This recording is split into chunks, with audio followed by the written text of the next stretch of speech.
Hello and welcome to episode 20 of the How to Survive podcast.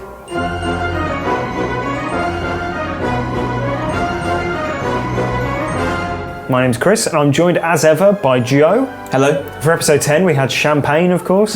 No such luck this time. No, we're not.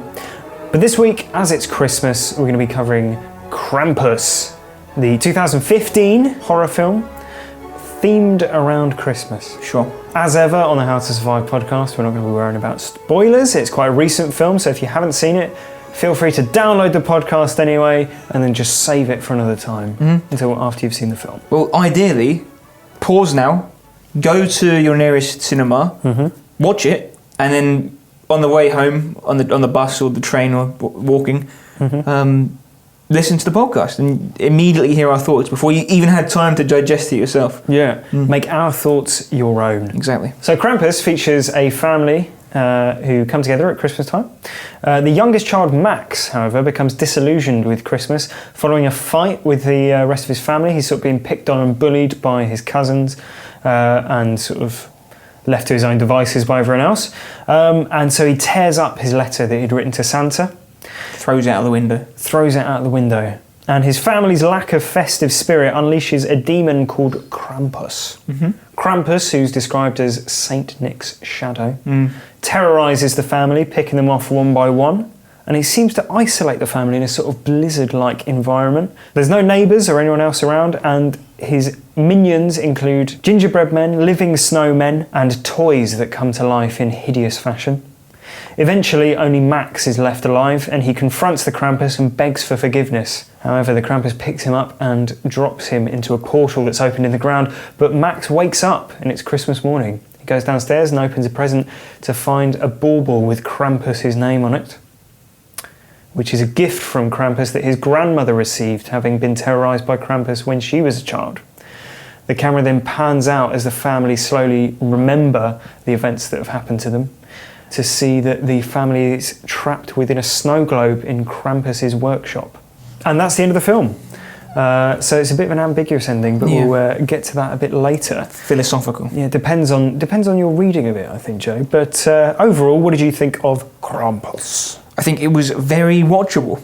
It made me laugh in the first minute during the intro, which we'll come to shortly, which is basically a juxtaposition of cheery music over consumerist violence, and that was very funny. And then the rest of the film settled into pretty much what I was expecting, which is a not unfunny but not particularly funny horror comedy. Yeah, not particularly scary either. No, I think horror comedy is hard to do.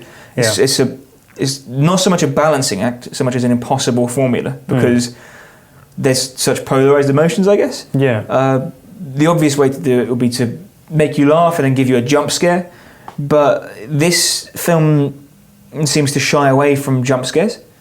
I think they're trying to do it because they don't want to seem like a cliche, which is good, but when they do things that are supposed to be scary, they seem to cut away from the violence or the shock. Yeah, it's the tone in terms of both the violence and the horror and the comedy. It's all like a sort of kid-friendly horror film. I mean, I know it's a 15, but the tone is more like something like Gremlins or Ghostbusters. Exactly, yeah. And it's like a fun horror film, I think you'd say. Yeah.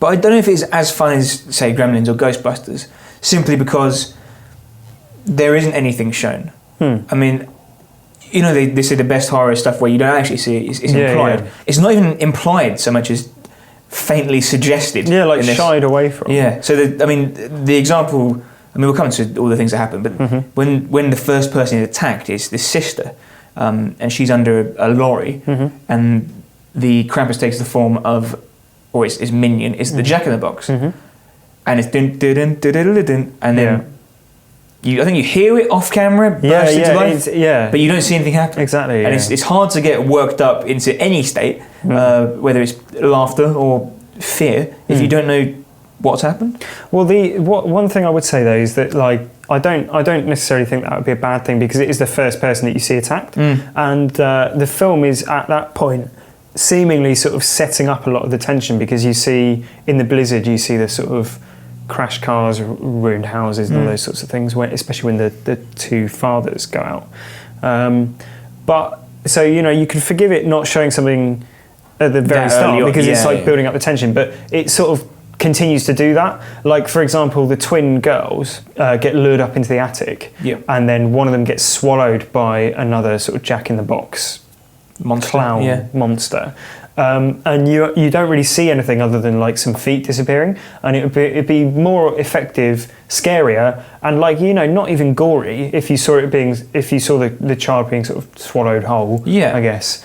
But it's sort of you get the feeling that it's always, as you say, like cutting away, or you're arriving just after something's happened. Yeah, and it's inconsistent as well, because when the twins go upstairs, to carry on your thread, one of them's fine, but one of them is swallowed alive, but you can still hear them shouting from inside it, and then it crawls away, and you think, oh no, they'll save them, but then they don't save them. But then you're like, well, why didn't they save them? Because it just seems like nothing's. When people die, it doesn't seem very permanent, and you don't see it happen, and you don't really know what's happening. Well, that maybe we'll come on to that a little bit later. But I think as you said about horror comedies, I think often the problem is that they're not as funny or as scary as they should be. And I think Krampus fits that mold really. And I think actually, like I said the tone has a sort of Gremlins or Ghostbusters feel, but I don't think it's as well judged as those films are. No, exactly. And I think there are some tone problems, and I think it comes from sort of, in my opinion, like overly broad characters. Especially the uncle, Howard, who's played by David Koechner, who is basically his character from Anchorman. It's a hillbilly, gun-loving... Exactly. Like they are all incredibly broad characters. In fact, the character that I found most interesting, most compelling at the start, aside from Max, who's obviously the main character, was Beth, the sister. Because at least she has her own motivations, and she's she drives the narrative forward in the sense that she goes outside. She's like, I don't want to just sit here all the time, right? And then she gets dispensed with after 20 minutes of the film.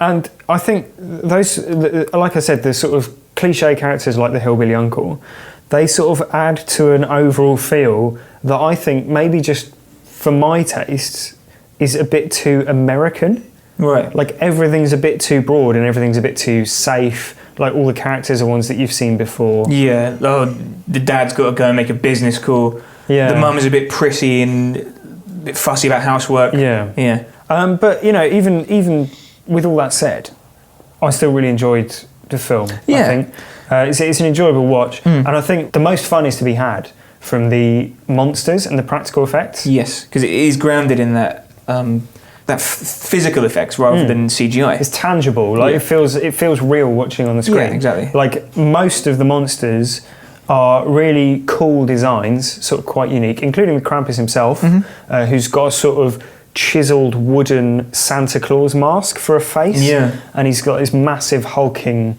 beast and chains all over him. Exactly. It's a very cool, interesting design, and they don't go into too much detail about what those things are. There's a certain amount of ambiguity. Are the chains there because he's like enslaved by Santa Claus, or Saint Nick, or whatever you want to call him, or because he's going around enslaving people? Possibly. But I think the one thing I didn't like so much, and we'll talk about this like when we talk about all the toys coming to life, is the gingerbread men. They're a bit campy, aren't they? They're a little bit Shrek. Like, because obviously the gingerbread man is a Shrek. Naughty gingerbread man, But like the CGI, like leaping, somersaulting gingerbread man, it's a little bit... bit Minions, isn't it?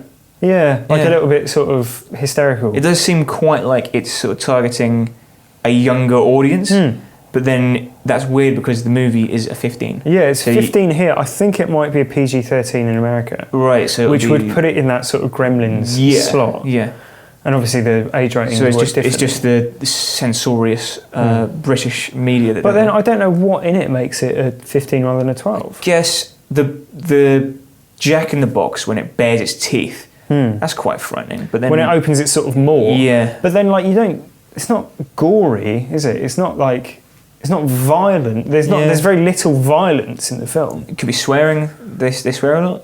He says horse shit a few times. Yeah, like, I guess. But, so. I mean, who's to say what happens in a censor's office? It seems a bit arbitrary, doesn't it? Yeah, it's got to be a difficult job. But I think also the music is brilliant and the sound design. Yeah. They're all sort of twisted versions of like Christmas carols and Christmas music, like Jingle Bells or whatever. Like the familiar riffs turned into sort of something more sinister. And also, things like Jingle Bells on the roof, footsteps on the roof. They're all things that. Well, maybe that's what the chains are supposed to be. Is the bells. But he does have bells on him as well, I think. Oh, right. Maybe not then. I mean, there's got to be that whole living in the shadow of St. Nicholas thing, isn't there? Yeah. But I think I like the overall design and like the themes and mythos of the film more than the film itself. Yeah, I mean, I wouldn't watch it again in a hurry. I mean, I'd say watch it. I'd say definitely go seek it out, but it's not going to be. I'd be surprised if you're over 12 and you put it in your favourite movies section. Now, before we go any further, obviously Krampus is based on an old Austrian folk tale. Yes. When in early December each year, individuals around the town will dress up as Krampus for various reasons, as I found out when I spoke to my Austrian friend Katja. Tell me a little bit about your knowledge of the Krampus from growing up in Vienna. Well, Krampus isn't specific to Vienna, but it's a tradition that Austrians use to terrorize small children, maybe for their own good. So the idea is on the 6th of December, is St. Nicholas Day, which is kind of like a pre-Christmas celebration. St. Nicholas is said to come to visit children, and he brings presents and nice things, chocolates and stuff like that for the good children. But for the bad children, basically the idea is that when you wake up, so Krampusnacht happens on the 5th of December, and the following day kids wake up and learn about whether or not they've been good or bad, unless Krampus visits them directly. So is it like, is it as sort of big a part of Christmas as Santa Claus? Like, is it like they are these two? Yeah, no, it's like really everybody knows when it is. I'm not Austrian, so it was more like a thing that we did in school as opposed to something that happened at home. But my parents knew about it, so they decided to play along with it. But the idea is you put out your shoes, or you kind of leave out a pair of shoes specifically for somebody to visit you on the evening of the 5th of December. Whether or not it's going to be Krampus or St. Nicholas, you don't know until you wake up the next morning, or are rudely awakened by a devil man beating you with a stick. Okay. So then you wake up the following morning and you have either a nice gift left for you, or, well, the idea is it's a lump of coal, or you get a little chocolate of a Krampus, basically. So it's still chocolate, it's still good, but... Okay. In the film, Krampus, it's very much tied to like whether or not you maintain your Christmas spirit. So the main family in the film are visited and terrorised by Krampus because they've lost their Christmas spirit. And they're fighting each other at Christmas and all that sort of thing. Is that anything that like relates to your knowledge of Krampus? Or was it specifically like, if you're good throughout the year, you get presents from Santa, and if you're bad throughout the year, you get Krampus? Well, it's basically throughout the year, so it's got nothing to do with Christmas itself. I should also explain that Santa Claus, as far as I know, in German culture is not important. Specifically in Austrian culture, it's called small child that comes to you at Christmas, called the Christkind. Right. And Santa has nothing to do with it. So it's like but basically, so it's like Santa's reserved for this one day, St. Nicholas. Okay. So it's not Santa Claus that drops off gifts or anything? No, Okay. It's the Christkind, which just translates into the child of Christmas, Christ.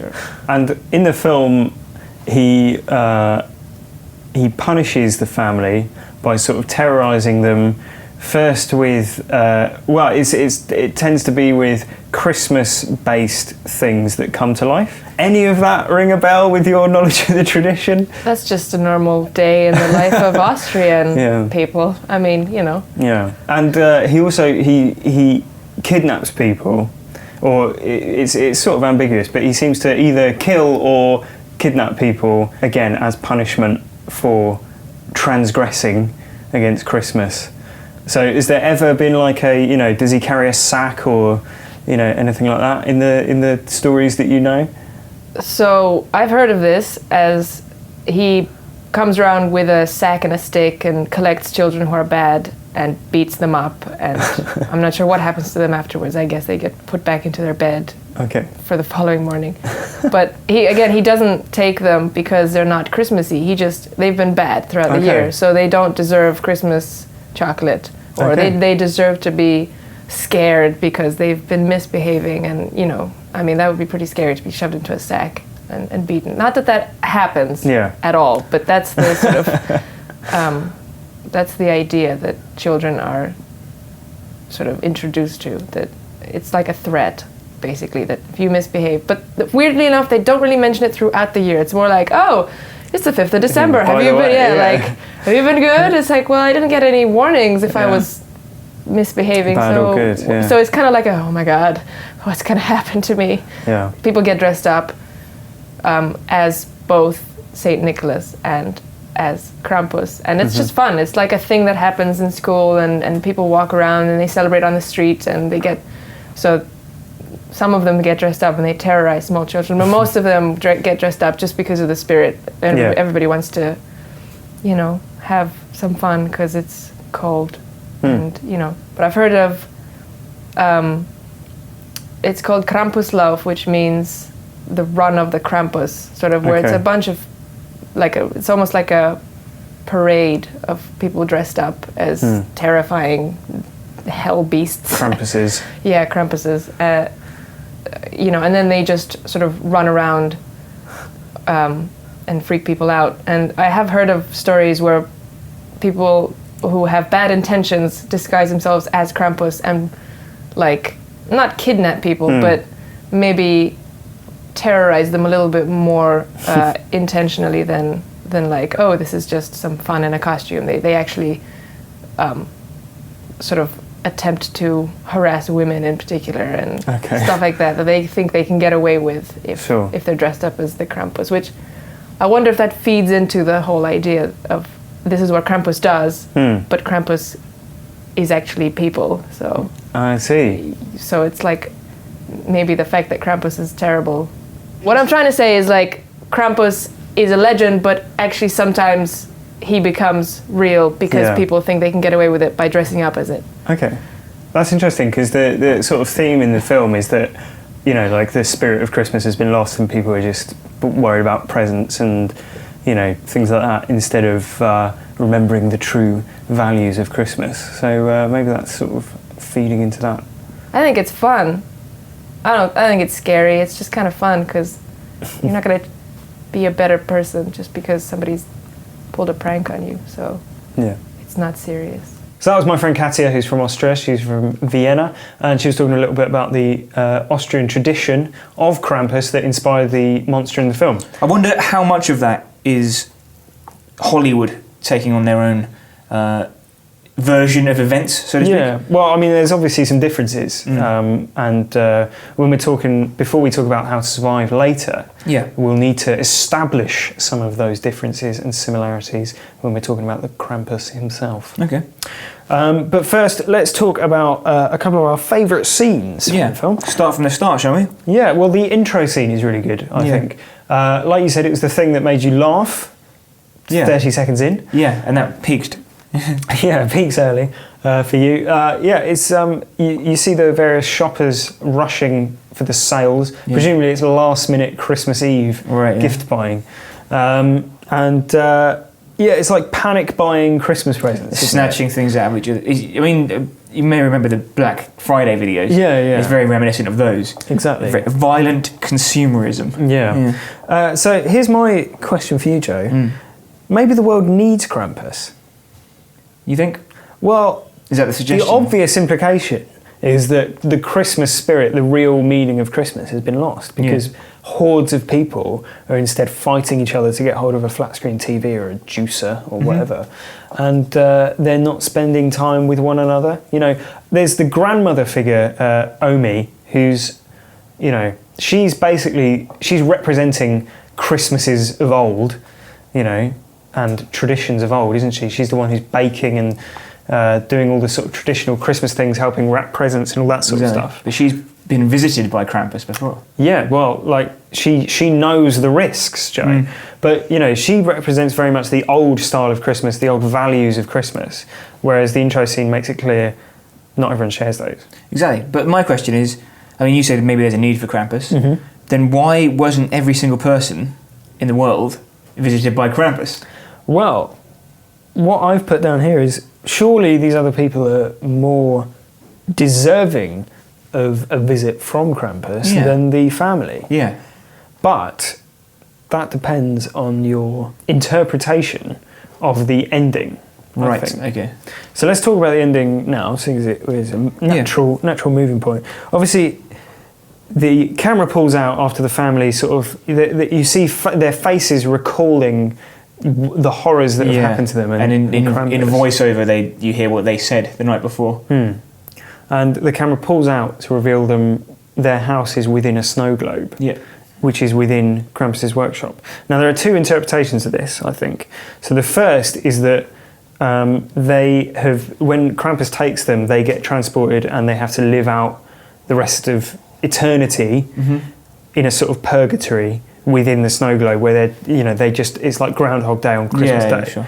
And they're forever destined to live that. The other interpretation is that they've been given some sort of second chance and they've woken up on Christmas Day morning as normal and either have forgotten it until they see the Krampus bauble, at which point they're horrified and scared by the memory. The implication being that the Krampus is using the snow globe to watch them. He's watching over them and they know that he's watching. Right. So they need to ensure they have a good Christmas from here on in. Because he'll be keeping an eye on them. Yeah. So what was your interpretation of the ending? I thought it was good, but I don't know. Like you said, he's open to interpretation. I guess he wished for a nice Christmas, and is it that he's now doomed to have one every single day forever for questioning the Krampus? Well, we know from Omi talking earlier about Krampus that he always leaves one person, which would back up the theory that he's let them. He clearly has the power to not punish some. He'd pick and choose who he punishes, and so it would be curious for him to take all of them, including Max. I think on first impression, it's quite a clever ending, but it seems to fall apart a bit on contact with fresh air, just because it leaves more questions than it does supply closure. Okay. And obviously that's not necessarily a bad thing because, Inception, for instance, leaves you thinking. Yeah. But this feels more like Lost in that you're dying to find out what's going to happen, and then you're left with something that's like, oh yeah, it was this, and you go, oh, that's cool. But wait a minute, doesn't that mean that? Well, you say that, but I think actually there's more. It's more signposted than you're giving it credit for. Maybe. Yeah. Because the snow globe, trapping them within the snow globe matches the sort of environment of the film as we see it, because they're trapped in a blizzard. Yeah, right, and there's no one else around. It's like a desolate, you never see outside of their sort of immediate area. Yeah. They can't get in touch with anyone else, and they're trapped with just one another. And it is essentially like a snow globe. Yeah, exactly. I realised that as we were talking. I mean, this won't be edited in, but there was a moment where I fell silent in realisation. Yeah. Well, clearly the ending had an impact. Yeah, it did. I'm still thinking about it days afterwards. Yeah. So but maybe it was a bit harsh. But it also does match Krampus's MO of repurposing Christmas things into something a lot nastier. Yeah. As well. Including Christmas morning itself, making people live out Christmas morning forever and ever. Yeah, and rather takes the fun out of it, doesn't it? Yeah, and on that note as well, I think possibly the moment that the film is most fun is when the toys start coming to life. Yeah, and the various visitors are in the house. Yeah, so you have the Uncle Howard downstairs fighting off the CGI gingerbread men. Yeah. And then you've got Tom, Sarah and Linda in the attic trying to find the twins when all the presents start bursting open. So you've got the the giant Jack-in-the-Box, which is like a clown sort of horrifying, with a massive opening jaw. Yeah, like a worm-like fanged mouth, kind of like the sandworm in Beetlejuice. I guess. Then you've got the angel from the tree, I guess. Yeah, it's like a fairy from the tree that's like a horrible like wraith. You've got the teddy bear that comes to life. Yeah. And attacks people as a feral monster, and you've got the killer robot as well. Yeah, exactly. Yeah. So I think this is the bit where it's the most fun, basically. This part of the film, because it is just like, you know, Christmas icon, like, you know, icons like the tin robot and the teddy bear and all that sort of thing. They're all like kids' toys. Yeah, exactly. They're like reimagined in like really nasty, sinister ways, and they're like really cool designs. Like the Jack-in-the-Box, especially, is so it's like it turns it into this like really gruesome, like nasty looking thing, dripping and like crawling into the vent and like swallowing people whole. It's like a properly nasty, like wormy monster. And the bear as well, I think, is great with its like gnashing teeth. Yeah. Like it becomes like a wild animal. The banshee like angel, which it's powerful enough to knock people over and then go for their throat. Yeah, exactly. Yeah. But I think, as we've said before, I think the gingerbread men, just because they're CGI. I mean, obviously, there's no way to do that really. No. Because they'd be obviously much less practical to do. Stop motion. Or something. Yeah, or you know, puppets or whatever. Yeah. But aside from that, I really like that bit. One thing though that I thought was quite strange is the elves. Yeah. So we have there seems to be like 3 stages of Krampus's attack, which are represented by different doors in an advent calendar that get opened at certain points in the film. Yeah. So originally behind the first door are snowmen. Yeah. So that's when the snowmen start appearing outside. Yeah, exactly. And they sort of they surround the house. The youngest cousin, who gets kidnapped by Krampus. There's a snowman that almost looks a little bit like him at one point. Yeah, so you think maybe he's taken on the role. Yeah, and like that's quite cool. Then you've got the toys coming to life, and then the third door is elves, or like Santa's helpers, but they just sort of come and go without really. Yeah, they just overwhelm you, don't they? They herald Krampus's arrival. Yeah, but then there's not really anything that's done with them. Yeah, they're not very threatening.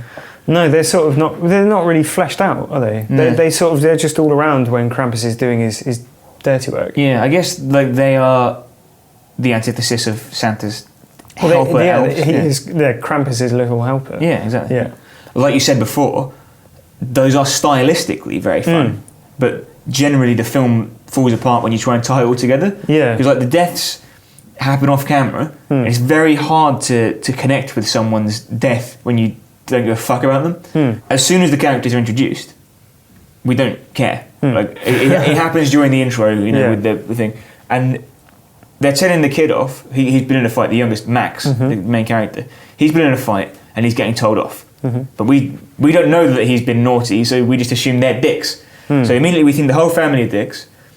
Max, we don't know anything about him, so we assume he's a dick because they all think he's a dick. Yeah. And then all the arriving family are dicks. Yeah. And the one way you could play that is if you play it for laughs, the unlikable character gets killed, right? As they tried to do in Jurassic World with the PA, who gets mutilated. Yeah. But the fact that we end up with a family we don't care about, we sort of don't want them to die because some of them are a bit likable, and then they do die, but we don't see them die. And so the entire thing is situationally is like, I just don't care the whole time. Yeah, well, the deaths in the film are like you've said about them earlier. I think that ties into the theory of them being trapped in a sort of purgatory thing, right? Because not much weight is given to their deaths. You know, you don't see heads being chopped off or anything, and it is either they're sort of it feels like they're taken away. Yeah. So I think it ties into their, you know, the Groundhog Day, you know, Christmas thing. So they're doomed to an eternity of being hunted by Krampus, or you know, having to live through that experience again and again. Right. But what do we know about the mythical Krampus? From the film or from? Well, let's stick to the film. Obviously, we can't really take in outside context. No, that breaks rule 3 of assumptions. Yeah. Yeah. Can't assume that they are one and the same. No. Well, this Krampus, can he be bargained with? We don't know. Does he kill? We don't know. Max does try and bargain with him at the end and gives him back his. Yeah, but we don't know to what effect. But it appears based on the ending to no effect. Yeah. Because he laughs and does what you presume he was going to do anyway. Yeah. Unless it's like Max is seen to have shirked his responsibility of the situation and then Krampus decides to take him as well, therefore not sticking to his rule of always leaving one at the end. Yeah. It's difficult to know. But we know that he like punishes and toys with his victims all the time. Yeah, he likes the thrill of the chase. Yeah. And depending on your interpretation, he either kills people or simply places them in like a weird snow globe limbo. Mm-hmm. And I think that's where the second chance theory probably falls down in terms of the ending. So I think it's safe to assume that his goal is to trap you within, you know, his sort of... Perpetual Christmas. Yeah. And his minions include snowmen, toys, gingerbread men, elves. So all the sort of Christmas stalwarts. And potentially a giant underground worm. Snow monster. Yeah. So, Joe, based on all that, how would you survive Krampus? Well, I'm going to take on the role here of the grandmother. Okay. Omi. Yeah. Played by Krista Stadler. Yep. If I was her, I would never have slept. I would have stayed up all night stoking the fire, putting fuel on it, wood, diesel, furniture, carpets, the Christmas tree, the presents, family members.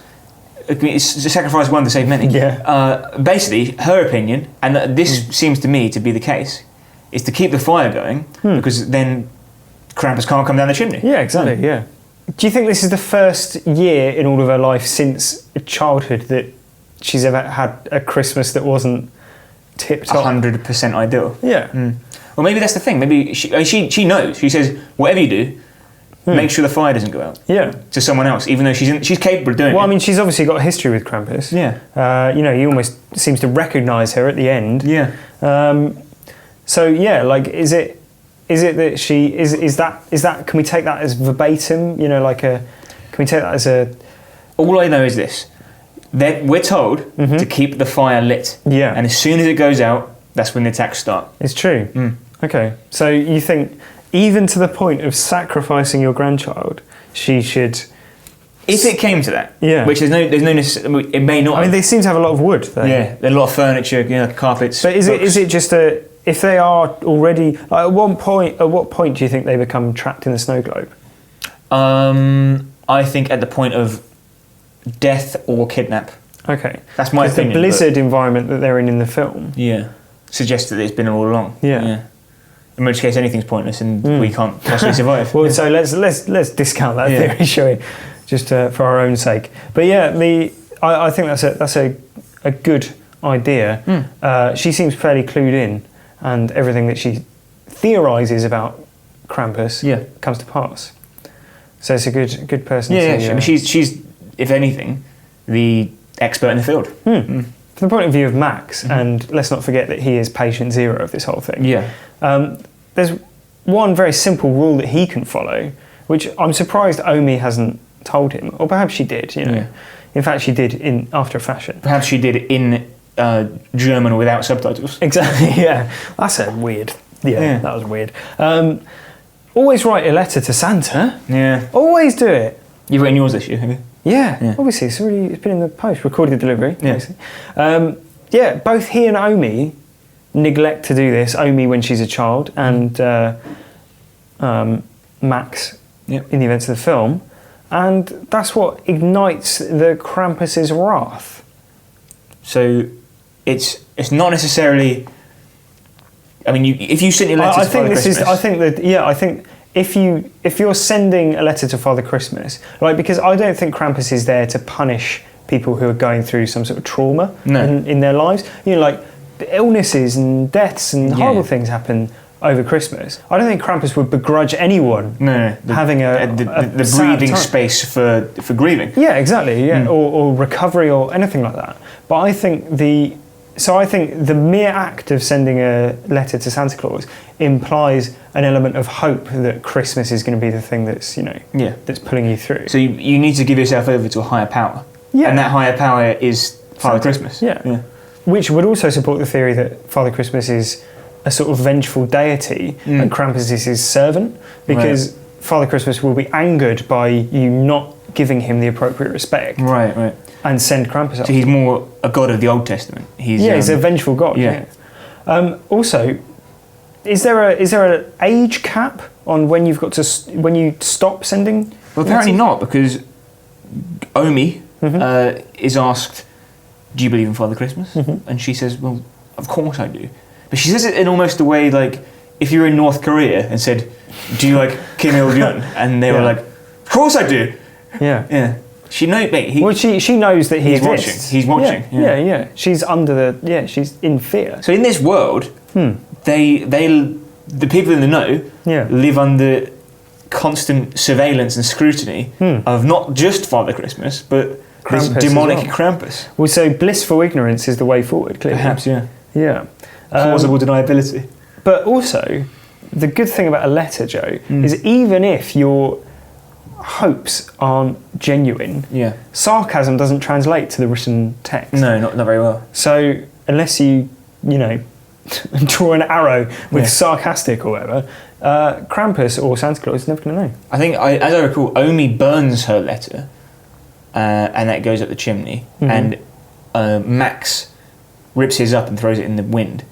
So it seems to be the destruction of the letter. Yeah, and also both of those imply that some essence of the letter is escaping into the ether. Yeah, and being perhaps picked up on its journey by Krampus. Yeah, well, a sensible and environmentally friendly solution to this problem would be to recycle your letter to Santa Claus if you didn't want to send it.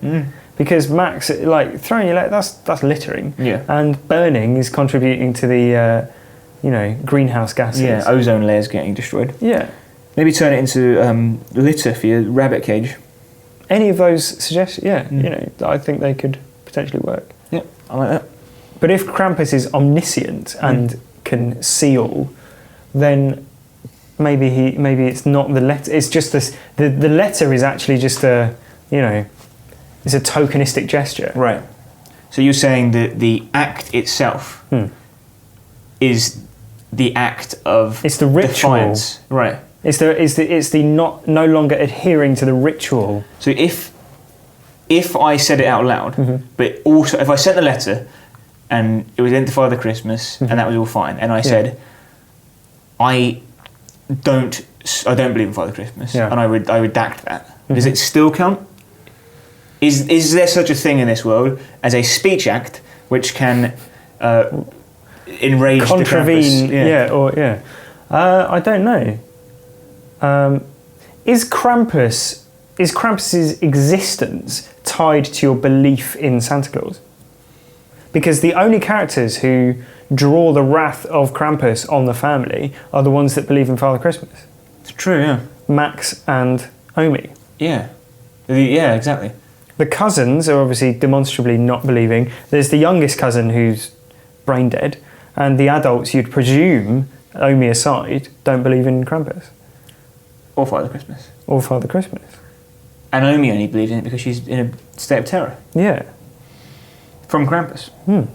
We've never actually seen Father Christmas. All we know is that Krampus exists. Is it too much to assume? Is it contravening Rule 3 of our podcast rules to assume that Santa Claus even exists? Based on this, then no. All we know is that if you don't celebrate Christmas in a way that Krampus deems to be the most appropriate, then you will be punished for it. Yeah. You will have a Krampus visit on you and perhaps imprison you in a snow globe for the rest of eternity. Yeah. Now, for the last couple of weeks, Joe, we've been throwing over to the great guys at WikiHow for how they would survive. And they've got in touch again. You wouldn't believe it. They love it, don't they? They can't get enough. So, from the WikiHow guide, How to Get Rid of Demons, I think it's safe to say that Krampus is a demon. It's a very complicated method of dealing with demons. I imagine. Part 1 of 2, you've got to identify the demon. So firstly, be sceptical. Okay. The hard thing about having a haunting for a long period of time is that you begin to lose your line between imagination and reality. Even in genuine haunting, there can be normal explanations for the activities. Okay. Look for unusual changes of mood. A demon likes to play with its targets. It doesn't manifest itself easily until it knows that everyone is vulnerable. Okay. So if a calm, peaceful house suddenly turns into a really depressive one, or if someone specifically is heading in a really dark road in life, you need to pay attention to that. Because that could be a haunting. Well, it could be like the Krampus. It could be that it's a feedback loop of sorts. Okay. That Krampus's presence is causing the bad feelings in the house to begin with. And also by becoming unhappy and stressed, you're letting Krampus take advantage of you. Watch out for poltergeist activities. Okay. Demons are powerful spirits. Unlike human spirits that need to absorb a large amount of energy, these require a lot less or even none to produce terrifying phenomena. None. Such as movements, teleportation, throwing, and even levitation of objects. In extreme cases, they were able to manifest as dark, misty figures or produce spontaneous combustion. Well, those all require energy. No, Joe, these are demons. These are demons we're dealing with. Wait, is it a demon or a poltergeist? Look for noises and smells out of the ordinary. Often demons can be caught on demons can be caught on digital tape recorders as someone speaking, laughing, and even growling. But not on reel to reel. They can also leave behind a terrible smell that smells like rotten flesh or sulphur. It's very specific. Either or. Yeah. So part 2 is obviously defense against the demon. Right. So now we've So we've identified the demon. So let's say, I mean, I don't know about noises and smells, but the bad feeling is definitely, that's a clear sign. Being sad and smelling of rotten flesh suggests that there's a haunting. So you want to know how to defend against the demon, right. Obviously. Step 1, clean your personal area. Okay. If your house is a mess, it will create a dirty, unpleasant environment which will benefit the demon's manifestations. So a clean house is an anti-demon house? Yes, correct. It's a protected house. Right. Step 2, build up your spiritual protection. Okay. How? Before dealing with any spirit, skeptical or not, it is much safer if you have some sort of psychic protection to reduce the chances of demonic possession and getting hurt. Right. Step 3, get rid of objects that might provoke too much negativity or bad vibes. Like what? Exactly. If you feel there's anything... Any examples? If you feel there's something odd or weird about any object and it doesn't feel good, follow your gut and get rid of it. Anything? Anything. Number 4, and bear in mind this is separate to step 1. Right, yeah. Step 4, cleanse your area. Again? So I presume this is personal. If step 1 was personal area, this is broadening it out. Right. You still can't get rid of it.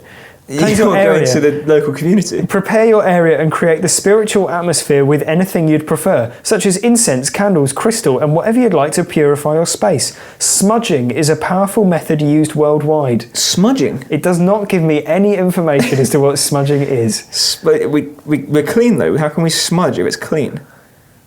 Step 5. There's more? Yeah. Perform a serious banishing ritual. This is the most... This is the most important step. You can perform any ritual, but you need to be sure that you're not completely alone, that you know exactly what you're doing. Doesn't give you any indication as to what ritual should be. A seance or? Number 6, do not underestimate the demon. Okay. Do not take the spirit for fool. It can outsmart you and come back. When it does, you might want help from professionals. Professionals? Yeah. What ones? Step 7. Defend yourself from demons by reciting the Holy Rosary of the Blessed Virgin Mary. It scares the devil greatly when the rosary is prayed upon and surely will defend you from demons.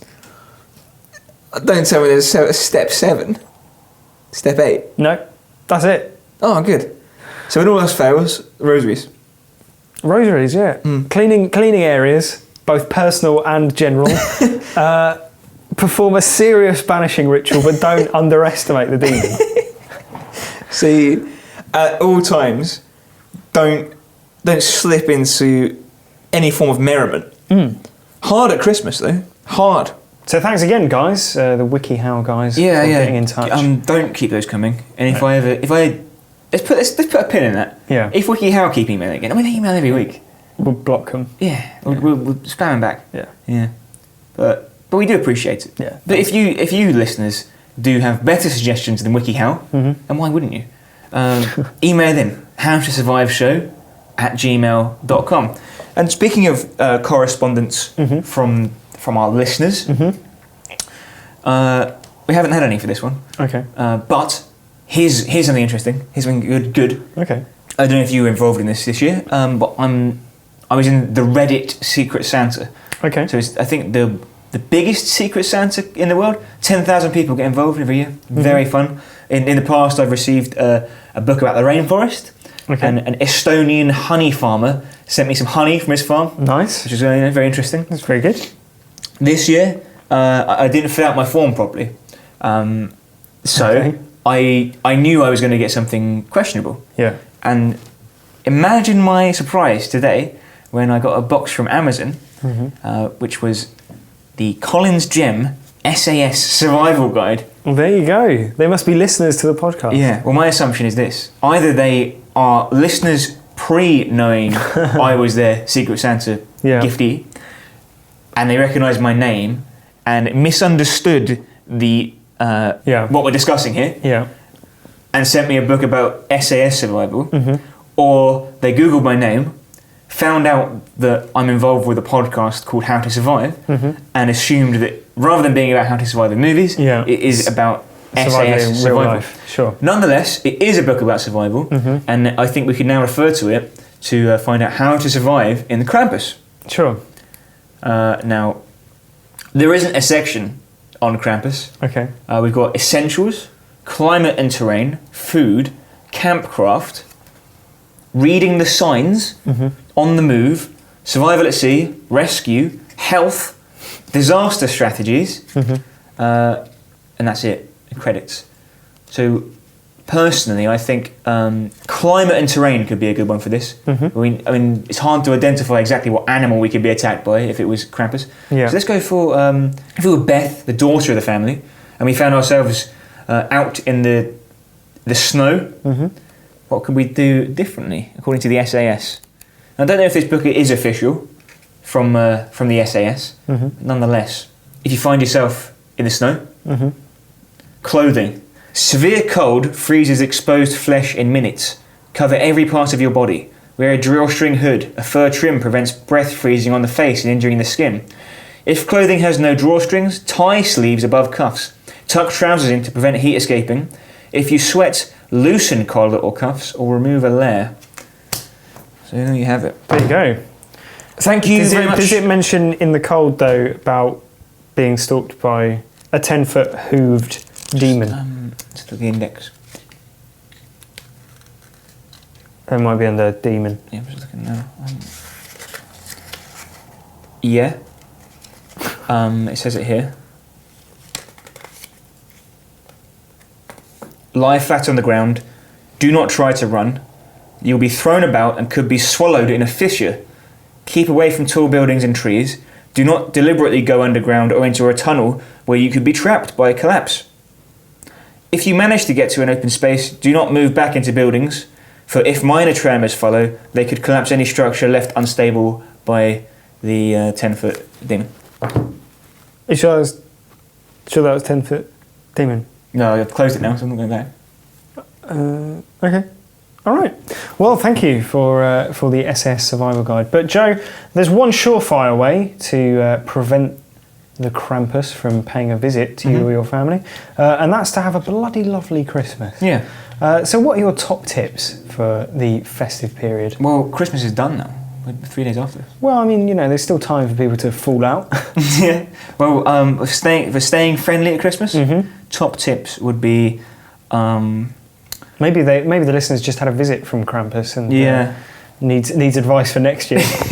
I would say manage your expectations. Don't expect that you're going to get that carbon fibre bike. Yeah. Or that subscription to Viz magazine every year that you don't get. Because you end up harbouring resentment, don't you? Yeah. Yeah. Well, I would say be patient and don't put too much pressure on Christmas. People get very, intense about Christmas, but I find it's, better to have a relaxed attitude. Everyone has a bit more fun when it's not taken so seriously. Think hard about the gifts you're giving, not just about the ones you're receiving. Well, no, exactly. It is the season to give, isn't it? Yeah. And I find personally that you get a lot more satisfaction from seeing a loved one happy with the gift that you've given on Christmas. Yeah. And if all else fails, eat so much that you sleep through the whole thing. Yes. So you pass out with a good food baby inside you. Yeah, exactly. Which is, yeah. Interestingly though, I mean, you want to appease Krampus by observing a Christmas ritual of some kind. Well, Krampus isn't actually a Christian creation. Right. Krampus is from Norse mythology. Okay. He is one of the sons of Hel. That's Hel. Hel is a being who presides over a realm of the same name, which is obviously where we get go to hell from. If you go to hell, you die. King Haakon I of Norway led the Christian Reformation of Norway in 924 BCE, which was the first time that the pagan tradition of Krampus was reimagined in a Christian setting. Okay. But before that, and I assume Krampus, being a traditional person or being, would hold its traditional values. Sure. So if you really want to keep Krampus happy, what you need to do is go to the local temple and bring along food that you need while the feast lasts. It's an ancient custom of having a big feast. At this feast, you'll drink ale, which is nice and fun, and kill all kinds of livestock, of course, horses as well, and the blood from them, the hlaut, the sacrificial blood, and hlautboli, the vessel holding the blood, and the hlautana, the sacrificial twigs, of course. They're fashioned like sprinklers, and they douse the attendants of the feast in blood, along with the walls of the temple, the pedestals of all the idols, of course. Then you boil the meat of the animals in a stew, and you serve it as a banquet. Okay. And that's in order to appease Krampus. Well, if on your own logic, Chris, the Krampus is looking for a traditional Christmas. Yeah. That's as traditional as it gets. I see. Yeah. The most traditional of traditional Christmases. I see. Okay. Well, that was episode 20 of the How to Survive podcast. I hope you had a wonderful Christmas. Yes. And I hope it was Krampus free. Yes. And if you want to get in touch with your thoughts on what you got for Christmas maybe, or what movies we should cover in 2016, do get in touch. That's howtosurviveshow@gmail.com. The next movies we've got coming up are, of course, obeying our tradition, Friday the 13th Part 3. Yeah, we're covering one Friday the 13th film every 10 episodes in honour of it being the first film that we covered. Yep. And that will be followed up by another slasher film, The Texas Chainsaw Massacre, the original from 1974. And if you enjoyed the show, go over to iTunes or SoundCloud or wherever you're listening on, and leave us a 5-star review. As ever, we're not interested in anything less than 5 stars. And in the meantime, if you want to catch up on any of our podcasts you might have missed, then the website is howtosurviveshow.com. Where you'll also find our upcoming episodes section where you'll see the films that we are yet to cover. And if all things have gone well over Christmas, you could also find a bonus episode which is about Star Wars, The Force Awakens. And we haven't released that one as part of the regular canon. That is something you're going to have to go to howtosurviveshow.com and dig out for yourselves. Why? Because you want to hear us talk about Star Wars, don't you? You want to hear our opinions, our hot take on the biggest film of the year. So thanks very much for listening. I've been Chris. And I have been Joe. Merry Christmas and a Happy New Year. That was weird. It was weird. Yeah. Alright, bye.